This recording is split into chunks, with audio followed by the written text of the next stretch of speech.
I was removed from a discussion group on nuclear weapons for periodically pointing out their intersection with UAP UFO incidents and the rise in cancer rates as the fallout drifted from the Nevada test site across much of the United States. I remember mentioning this forward-thinking visionary in one of the last conversations permitted, and the response was to ignore the facts and ridicule him with an epithet of his name. Here he is 10 years ago advising humans on the reasons to follow the guidance of Arthur C. Clarke.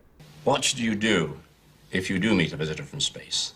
Well, be very polite. The Kepler satellite has identified 2,000 planets orbiting other star systems. So tonight, when you look at the night sky, realize that somebody could be looking back at you. Now, if there is a life form out there, they could be literally millions of years ahead of us. The universe is 13.7 billion years old, so a million years is nothing compared to the age of the universe. And for the most part, I think they're going to be friendly. But if they are hostile, it would be like Bambi meeting Godzilla if we ever had to fight them. Why? Why do you say that? Well, realize that if they're that advanced, they can reach the Earth from a distant star. They are already thousands of years ahead of us in technology. Now, you don't need a summa cum laude Harvard physics degree to know that Zelda told us this in 1961. What I mean is, when creatures from outer space decide to invade the Earth, they're not going to have 3 eyes and little green feelers. But they did. If you get out of the How do you mean, Zelda? It's perfectly obvious. Look, if the Martians are smart enough to invade us in the first place, they're a lot smarter than we are, right? Look, say the Martians decide to take over the Earth. How would they go about it? Do you think they'd be stupid enough to come here looking the way they really look? You mean they can look some other way? Of course. Dobie, have you ever heard of symbiosis?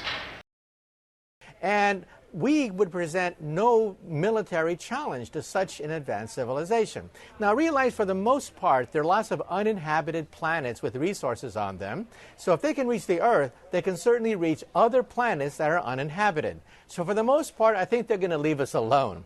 But if one of them is hostile, watch out. We would be a pushover for them. Forget all the Hollywood movies.